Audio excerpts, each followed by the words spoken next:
Assalamualaikum, kami dari Kumpulan 7 ingin membentangkan tentang tajuk kami iaitu etika sebagai warga negara dalam konteks kesepaduan nasional dan dunia pelbagai peradaban. Nama saya Nur Amira Najihah binti Rohizan. Nombor kad matrik saya ialah 270948. Dan selamat sejahtera, nama saya Aiman Maisarah binti Ahmad Sabri. Nombor matrik saya 269568. Nama saya ialah Syafia binti Abdul Jabbar. Nombor kad matrik saya ialah 269827. Hai dan Assalamualaikum. Saya Nur Farah binti Azwir. Nombor matrik 270468. Nama saya Nur Atira binti Ramli. Nombor matrik 269895. Sejahtera, nama saya Lahir Melatahan Mantudu, nombor matrik 270925. Saya Parimna Dewi, anak perempuan Iman Imara, nombor matrik 271181. Saya Muhammad Azrin Babul Kadir, nombor matrik 270662. Saya Muhammad Haziq Bani Tadi, nombor matrik 27013.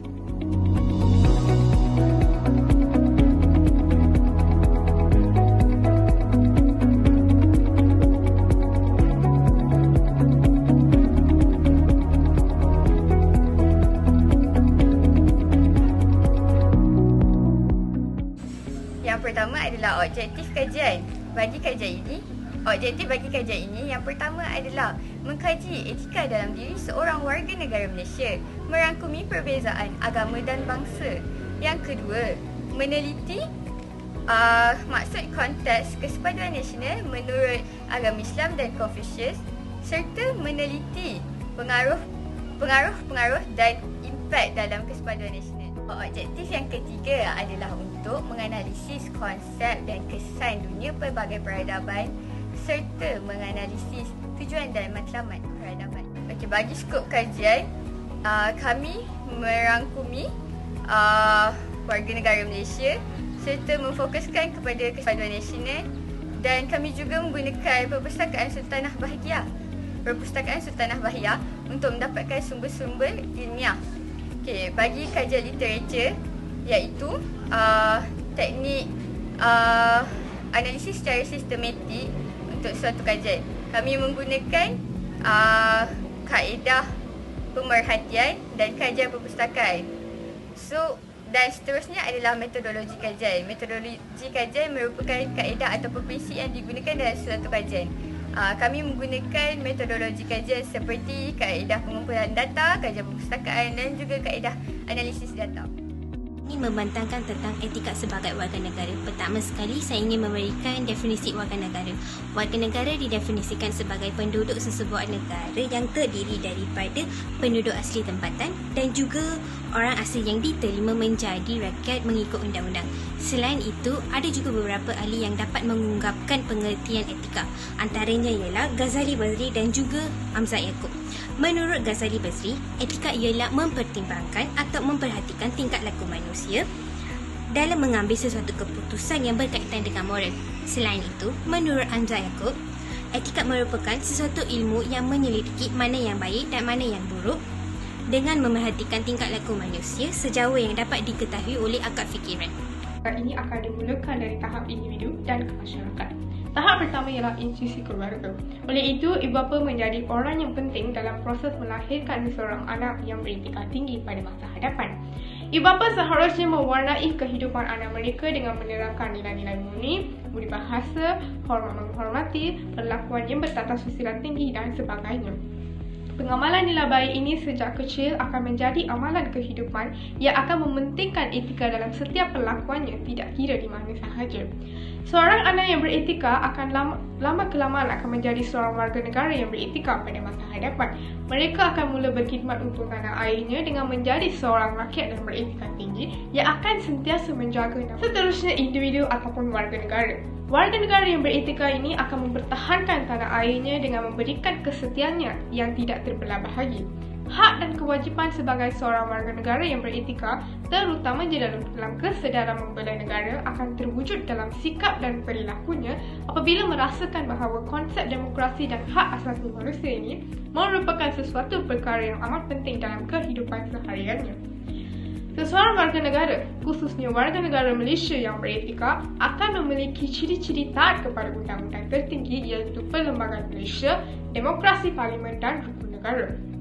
Mereka akan senantiasa menjalankan rutin sehariannya dengan menghormati dan mematuhi peraturan-peraturan yang telah disediakan dalam Perlembagaan Malaysia. Sebarang perlakuan yang akan memberi impak negatif kepada negara akan segera dijauhi. Seterusnya lah yang terbina masyarakat yang beretika tinggi. Misalnya, negara kita merupakan sebuah negara yang didiami oleh pelbagai bangsa dan kaum seperti Melayu, Cina, India, Karaman, Iban dan sebagainya. Maka, sikap bertolak ansur dan bertoleransi dalam memahami adat dan budaya kaum lain amatlah penting. Dalam konteks kesepaduan nasional menurut Islam, konsep masyarakat berpandukan kepada Al-Quran, Al-Sunnah, para ulama dan sejarah Islam. 6 asas yang digunakan pakai oleh agama Islam dalam memelihara kesepaduan masyarakat. Pertama, Al-Ta'aruf, perkenalan secara mendalam yang boleh menimbulkan perasaan kasih sayang. Kedua, Al-Tafahum, memahami antara satu sama lain. Ketiga, Al-Ta'awun, saling bekerjasama, tolong-menolong dan saling membantu.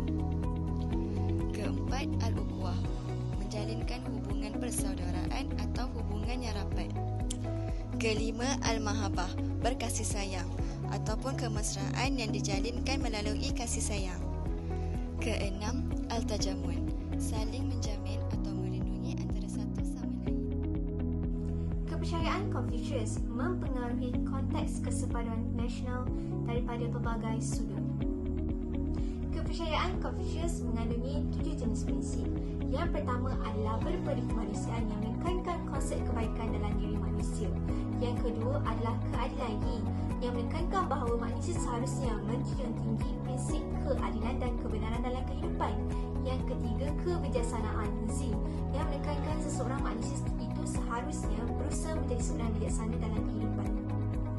Seterusnya adalah prinsip yang keempat yang sangat penting, iaitu layak dipercayai Zi, di mana kepercayaan itu amat penting bagi mendapatkan kehidupan yang aman. Dan yang kelima pula, kesusilaan Li yang merupakan konsep bagi tingkah laku yang betul dalam kehidupan manusia. Prinsip kepercayaan Confucius yang seterusnya adalah takdir Tianmin yang memperlihatkan bahawa penganut kepercayaan ini amat menekankan konsep keikhlasan dalam setiap perkara yang dibuat oleh mereka. Dan yang terakhir sekali adalah manusia beriman Genzi yang memperlihatkan bahawa seseorang itu mempunyai sifat idealisme yang tinggi yang menjadikannya adalah seorang yang dihormati. Kehalusan budi bahasa dan kesopanan tingkah laku mempunyai maksud yang sama bagi peradaban dan tamadun. Ia berpunca dari kata kerja madana, iaitu bererti memperhalus budi bahasa dan memperelok tingkah laku, dan mempunyai arti lain iaitu membuka atau membuat bandar. Daripada perkataan itu juga terbit perkataan Madinah iaitu bandar, dan perkataan Madana bererti bersifat halus dan beradab, sopan dalam budi bahasa dan tingkah laku. Kehalusan budi bahasa dan kesopanan tingkah laku mempunyai maksud yang sama bagi peradaban dan tamadun. Ia berpunca dari kata kerja madana iaitu bererti memperhalus budi bahasa dan memperelok tingkah laku, dan mempunyai arti lain iaitu membuka atau membuat bandar. Daripada perkataan itu juga terbit perkataan Madinah iaitu bandar, dan perkataan Madana bererti bersifat halus dan beradab, sopan dalam budi bahasa dan tingkah laku. Dari situ juga lahirlah kata adjektif Madani yang bererti berkelakuan seperti orang bandar yang bersifat halus dalam budi bahasa dan beradab sopan dalam tingkah laku, iaitu urban, civilized and refined. Istilah ini juga boleh disamakan dengan istilah civilization dalam bahasa Inggeris yang berasal daripada perkataan Latin civitas bermaksud bandar atau kota. Istilah civilization dalam bahasa Inggeris mempunyai sekurang-kurangnya 3 makna, iaitu yang pertama ialah relatively high level of cultural and technological development.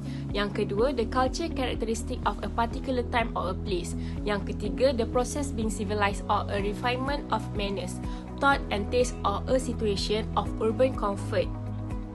Kesimpulannya, istilah tamadun ini juga boleh ditakrifkan sebagai pencapaian dan pemerolehan dari segi pelakuan, pemikiran serta penciptaan yang baik. Istilah tamadun ini juga boleh ditakrifkan dalam membentuk pribadi individu seseorang dan kelompok manusia yang berakhlak mulia, bertata susila serta budi bahasa yang baik.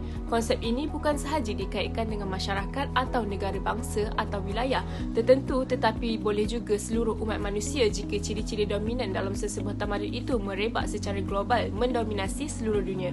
Namun, seringkali ditanggapi bahawa adanya beberapa tamadun negara bangsa berbeza-beza yang dikaitkan dengan lokasi wilayah negara bangsa jika ciri-ciri dominan tamadunnya berbeza-beza antara satu sama lain.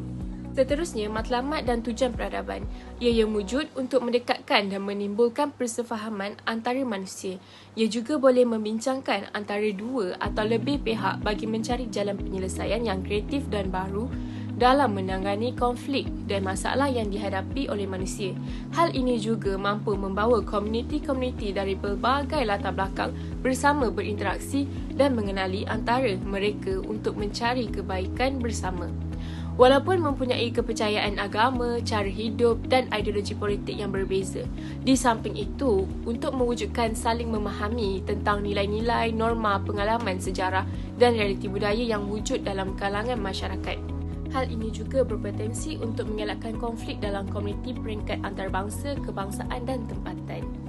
Ramai remaja kini mudah terdedah dengan budaya kuning melalui media sosial dan juga filem yang ditayangkan. Terdapat juga pelbagai kebaikan melalui dunia pelbagai peradaban. Antaranya, kita boleh mengetahui cara kehidupan orang luar negara dan membezakan kehidupan negara Malaysia dan juga negara luar. Antara kesan dari aspek negatif ke dunia pelbagai peradaban ini ialah ketidakadilan dan keganasan berlaku.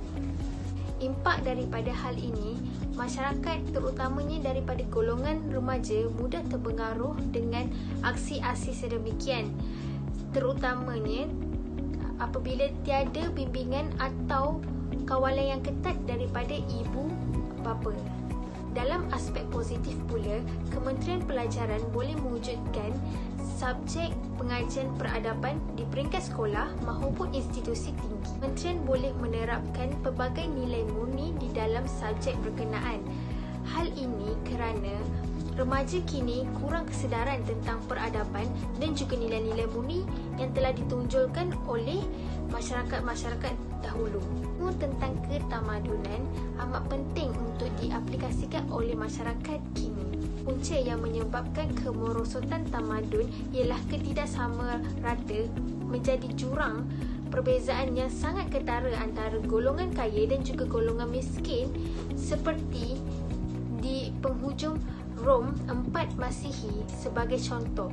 Golongan kaya dan golongan miskin telah diasingkan tempat, seperti golongan kaya di bandar manakala golongan miskin pula di luar bandar. Golongan miskin ini juga sering dijadikan hamba oleh golongan kaya. Ini telah memperlihatkan jurang perbezaan antara dua golongan ini. Kesimpulannya, dunia pelbagai peradaban ini membawa banyak pengajaran dari aspek positif dan juga negatif pada masa kini. Di sini saya ingin buat kesimpulan. Berdasarkan hasil penelitian, maka dapat disimpulkan bahawa pemahaman etika dan peradaban terhadap masyarakat Malaysia amatlah penting bagi membangunkan masyarakat yang beretika dan beradab. Warga negara yang beretika dapat mewujudkan budaya hormat menghormati dan bersopan santun antara masyarakat di Malaysia. Persepatuan antara kaum Melayu, Cina, India dan kaum lain merupakan perkara penting untuk mewujudkan keharmonian dalam masyarakat dan negara. Dalam bentuk masyarakat yang beretika bermula dari setiap individu. Setiap individu perlulah melatih diri dan menilai sesuatu perkara itu sama ada baik atau buruk. Ibu bapa juga perlulah melatih anak untuk sentiasa beretika supaya apabila mereka besar, mereka dapat memahami dan melakukan berbagai situasi dengan beretika. Mereka juga dapat berdisiplin dan melakukan perkara-perkara baik dalam hidup mereka, sepanjang mereka hidup, dan akan berkhidmat untuk negara. Ibu bapa juga tunjang utama dalam melahirkan masyarakat yang berdisiplin dan berintegriti, dan tidak sepatutnya mana-mana ibu bapa untuk menghasut anak untuk bermusuhan dan berfikiran negatif terhadap kaum lain. Oleh itu, kita mesti sesama untuk bersatu padu supaya negara kita dalam keadaan aman dan makmur dan tidak ada lagi permusuhan antara kaum dan agama. Sekian, terima kasih.